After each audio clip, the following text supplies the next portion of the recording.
मतदाता सूची का अंतिम प्रकाशन आज मध्य प्रदेश में सभी मतदान केंद्रों पर किया जा रहा है। 64,523 मतदान। आज की जो स्थिति है उसके हिसाब से हमारे जो जनरल इलेक्टर्स हैं, जो सामान्य मतदाता जिनको हम कहते हैं, उनकी संख्या 5,60,60,925।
संख्या 5,60,60,925। यदि हम राउंड फिगर में देखें तो लगभग 5,60,00,000 मतदाता हमारे हैं, जिनमें पुरुष मतदाता मेल जो इलेक्टर्स हैं वो 2,88,00,000 हैं। मैं सिर्फ करोड़ की बात कर रहा हूँ। महिला मतदाताओं की संख्या 2,72,00,000 है। जो थर्ड जेंडर मतदाता हैं उनकी संख्या 1,373 है। हमारे जो ओवरसीज मतदाता हैं, जो विदेशों में रहते हैं, उनकी संख्या 99 है। जो हमारे सर्विस वोटर्स हैं, जो लोग आर्मी में और सेना में हैं और उनको भी पोस्टल बैलेट के माध्यम से मतदान की सुविधा होती है, उनकी संख्या 75,304 है। तो सभी प्रकार के जो हमारे इलेक्टर्स हैं उनकी यदि हम टोटल करें, उनको मिला दें, तो ये संख्या जो मध्य प्रदेश में निर्वाचकों की संख्या है, जो इलेक्टर्स की संख्या है, वो 5,61,36,229 होगी। 5,61,36,229 हमारे कुल मतदाता हैं, हर कैटेगरी को मिला देते हैं। इसमें जो हमारे 80+ के मतदाता हैं उनकी संख्या 6,53,640 है। 100+ के मतदाताओं की संख्या 5,124 है। और इसमें भी पुरुष मतदाताओं की तुलना में महिला मतदाताओं की संख्या ज़्यादा है, क्योंकि लगभग 1,500 पुरुष मतदाता हैं प्लस की, तो 3,500 से अधिक हमारी महिला मतदाता हैं। जो हमारे दिव्यांग मतदाता हैं उनकी संख्या 5,05,146 है। ये दोनों श्रेणी महत्वपूर्ण इसलिए हो जाती है 80+ और दिव्यांग, जैसा आप जानते हैं कि इनको घर से वोट करने की सुविधा मिलती है यदि ये चाहें तो। हम इनसे विकल्प लेते हैं चुनाव की घोषणा के बाद, और यदि ये अपने घर से मतदान करने का विकल्प चुनते हैं तो इनको घर से ही पोस्टल बैलेट के माध्यम से मतदान की सुविधा उपलब्ध कराई जाती है। एक और अच्छी चीज़ जो आपको शेयर करना है कि हमारी जो जेंडर रेशियो है, 1,000 पुरुषों की तुलना में जो महिला मतदाताओं की संख्या है वो 945 है। जो सेंसस हमारा 2011 का हुआ था, जनगणना में जो हमारा जो अनुपात था, जेंडर रेशियो था, वो 931 था। उसकी तुलना में आज हमारा जो इलेक्टोरल रोल का जेंडर रेशियो 945 है। कहने का आशय ये है कि 18 वर्ष से अधिक उम्र की जो पात्र महिलाएं हैं उनमें लगभग सभी ने अपना नाम जुड़वाया है। तो एक अच्छी खबर है कि महिलाओं की भागीदारी बढ़ी है। ईपी रेशियो जो होता है, इलेक्टोरल टू पॉपुलेशन रेशियो जिसको कहते हैं, आबादी के हिसाब से मतदाताओं की जो अनुपात है वो 64.75 है। ये भी सर्वाधिक है अभी तक मतलब जो निरंतर प्रयास हुए हैं मतदाताओं के नाम जोड़ने के, वो एक तरह से आपको रिफ्लेक्ट हो रहा है फाइनल फिगर में। 18-19 के जो मतदाता हैं वो हमारी संख्या 22,36,564 22,36,564 मतदाता हैं जो 18 से 19 वर्ष की आयु श्रेणी में। तो 2 अगस्त को जब हम लोगों ने ड्राफ्ट रूल का प्रकाशन किया था तो हमारे मतदाता 5,43,00,000 थे, जिसमें लगभग 17 लाख मतदाताओं की वृद्धि हुई है। और आज जनरल रजिस्ट्रेशन की संख्या 5,60,00,000 है, जैसा मैंने पहले आपको बताया। इस पूरी अवधि में जो नाम जोड़े गए हैं उनकी संख्या 24,33,000 नाम जोड़े गए, 7.5 लाख नाम हटाए गए और लगभग 15 लाख नामों में संशोधन की कार्रवाई हुई, चाहे उनके फोटो बदले गए हों या उनका नाम वगैरह चेंज किया गया। आज की स्थिति में मतदाताओं की संख्या आपको बता दी, मतदान केंद्र हमारे 64,523 हैं और निर्वाचन संबंधी जो कार्रवाई इलेक्ट्रल रोल से संबंधित है वो एक तरह से अंतिम प्रकाशन के साथ पूरी हो गई है। अभी भी नाम जुड़ेंगे। इसमें जो वैधानिक स्थिति है वो ये है कि जो नामांकन होता है, जो नॉमिनेशन की जो आखिरी तारीख होती है नाम निर्देशन पत्र लेने की, उस आखिरी तारीख तक नाम जुड़ते हैं। अर्थात नॉमिनेशन की जो लास्ट डेट है उसके 10 दिन पहले तक नाम जोड़ने के आवेदन लिए जाते हैं। मैं आपको स्पष्ट कर दूं, जो फॉर्म 6 है जिसके माध्यम से नाम जोड़े जाते हैं वो आवेदन लिए जाएंगे नॉमिनेशन की लास्ट डेट के 10 दिन पहले तक। जहाँ तक नाम हटाने का प्रश्न है, जो फॉर्म 7 से होता है, चुनाव की घोषणा के साथ जिस तारीख को भी चुनाव की घोषणा होगी उस तारीख के बाद फॉर्म 7 जो प्राप्त होंगे उन पर कोई कार्रवाई नहीं होगी। मतलब चुनाव की घोषणा के साथ ही एक तरह से फॉर्म 7 प्राप्त तो करते हैं, क्योंकि ऑनलाइन फॉर्म लेने पर रोक नहीं है, फॉर्म 7 लिए जाते हैं, लेकिन डिलीशन संबंधी कार्रवाई रुक जाती है, डिलीशन का काम नहीं होता। तो ये आपके माध्यम से आपको भी और आपके माध्यम से सभी को मैं कहना चाहता हूँ, नाम जोड़ने की कार्रवाई नॉमिनेशन के 10 दिन पहले तक, डिलीशन की कार्रवाई चुनाव की घोषणा के बाद उसके फॉर्म नहीं लिए जाते। तो ये एक चीज़ आपको बतानी थी। इसके अतिरिक्त हमारी पूरी तैयारी निर्वाचन के संबंध में, चाहे वो मतदान दलों के गठन से संबंधित हो, चाहे वो सेक्टर ऑफिसर्स की नियुक्ति हो, चाहे वो संबंधित मतदान केंद्रों का चिन्हांकन हो, चाहे वो ट्रेनिंग हो, हर तैयारी अपने निर्धारित समय से चल रही है। और चुनाव की घोषणा होने के बाद जो आचार संहिता लगेगी तो आचार संहिता के प्रावधानों का भी सख्ती से कड़ाई से पालन कराएगा।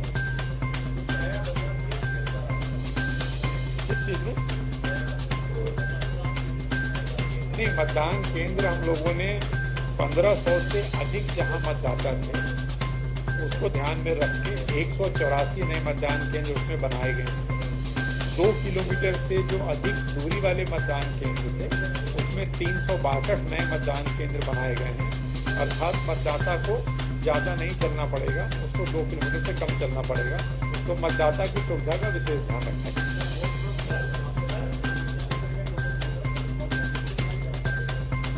डिस्ट्रिक्ट वाइज डेटा है, टोटल वोटर जैसा मैंने आपको बताया है 80+ और दिव्यांग, और वैसे दिव्यांगों में वैसे दिव्यांग जिनकी दिव्यांगता 40% है। तो 80+ की संख्या मैंने आपको बताई 6,53,640। दिव्यांग हमारे हैं 5,05,146। इन दोनों को अगर आप जोड़ दें तो लगभग 11,58,000 होते हैं।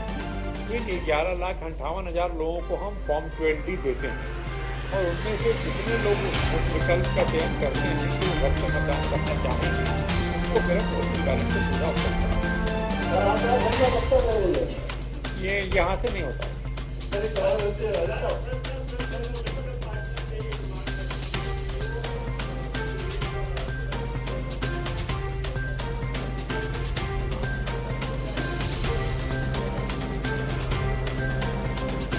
चुनावी खर्चों के संबंध में कानून में स्थिति स्पष्ट है। कैंडिडेट हमारे लिए कैंडिडेट होता है जब वो नॉमिनेशन फाइल करता है और खर्चे की गणना भी उसी दिन से होती है।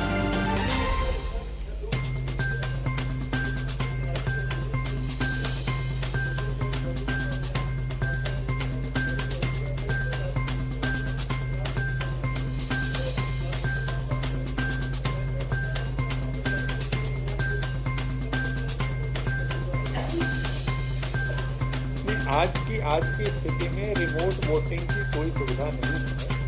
ऐसे लोग जो मतदान करना चाहते हैं उनको मतदान केंद्र पे ही आना होता है, तभी आकर के मतदान करते हैं। सर एक सवाल ये है मेरा, मैं रवीश पाल सिंह राजकर से।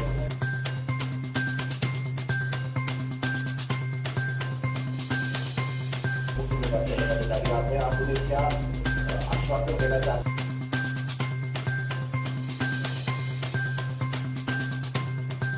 ईवीएम 100% सुरक्षित है।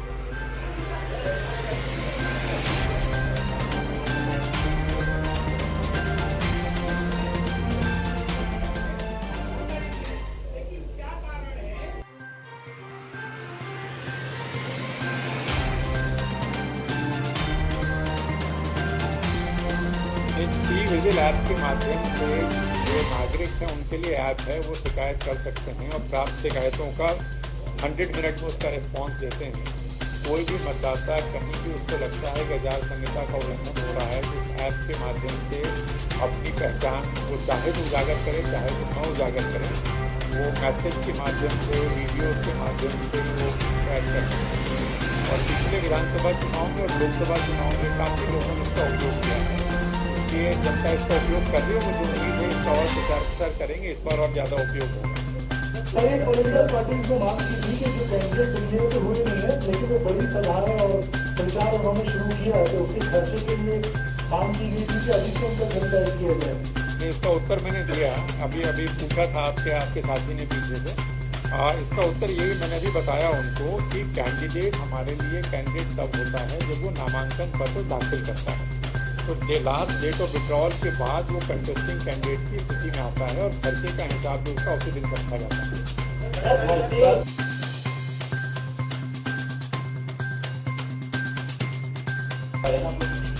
नहीं, यदि मैंने बताया 80+ के मतदाता और दिव्यांग मतदाता जिनकी दिव्यांगता 40% से ज़्यादा है, यदि वो घर से मतदान करने का विकल्प चुनते हैं तो ऐसी स्थिति में पोस्टल बैलेट के माध्यम से उनका मतदान कराया जाता है, जो मतदान की एक्चुअल तिथि से 5 से 7 दिन पहले है।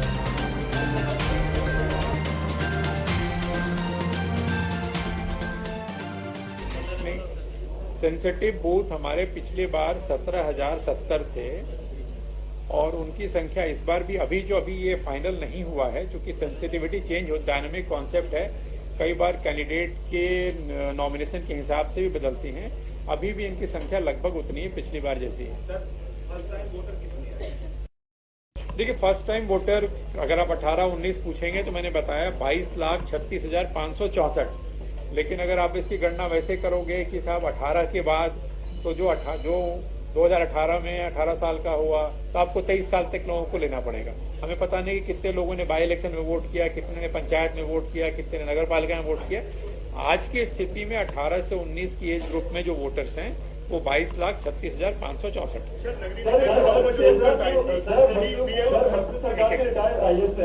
भारतीय निर्वाचन आयोग को पत्र लिखा है।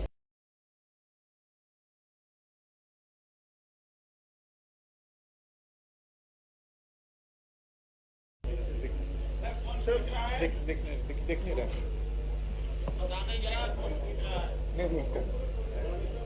हाँ हाँ, बताएं। चुनावी रवड़ी की बात की जा रही है कि यदि कोई पॉलिटिकल पार्टी अपने मैनिफेस्टो में कोई ऐसी घोषणा ना करे जिससे कुछ बुरा लगे, तो सवाल ये है जब वो अपना मैनिफेस्टो तैयार करेगी तो क्या वो आपसे बातचीत करेगी, उस आधार पर तैयार करेगी? नहीं, ऐसे कोई निर्देश नहीं है कि मैनिफेस्टो तैयार करने के लिए वो हमसे बात करने की आवश्यकता है। सर, नगरीय निकाय चुनाव में जो दिक्कत आई थी कि जो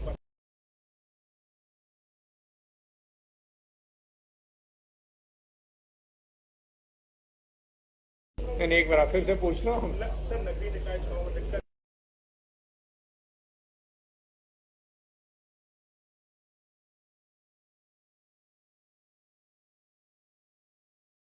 नहीं, पूरा प्रयास ये किया गया है कि एक तो कि परिवार के सभी व्यक्ति का नाम मतदाता सूची में एक ही जगह हो, उसमें ब्रेक नहीं हो, पॉइंट नंबर 1।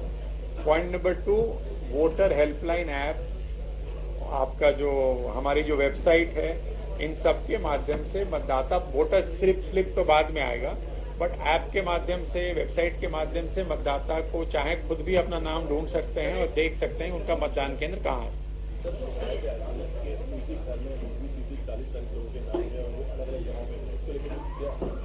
देखिए, इसमें स्थिति ये है कि ये सही है कि कुछ मकान नंबर ऐसे हैं, वास्तव में मौके पे मान लीजिए 15 मकान हैं या 12 मकान हैं, लेकिन उनका मकान नंबर एक ही डला हुआ है और ये हिस्टोरिकली वहीं रह रहे हैं, बट वो अलग अलग लोग हैं, उसकी पहचान कराई गई, परीक्षण कराया गया, फर्जी मतदाता नहीं है, मकान नंबर वही डला हुआ है। मकान नंबर में संशोधन तभी होगा जब व्यक्ति आवेदन करेगा, तो वो हम उसको 1 by 1, 1 by 2, 1 by 3 नहीं कर पा रहे हैं, अभी प्रयास जरूर कर रहे हैं।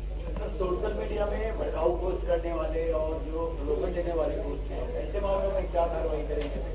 नहीं, चुनाव की घोषणा के साथ ही आप जानते हैं कि हर जिले में और राज्य स्तर पर भी एक समिति का गठन हो चुका है ऑलरेडी, जिसको हम MCMC कहते हैं, media certification and monitoring committee. उसके माध्यम से इन पर नजर रखी जाएगी और जो भी निर्देश उनका पालन कराया जाएगा।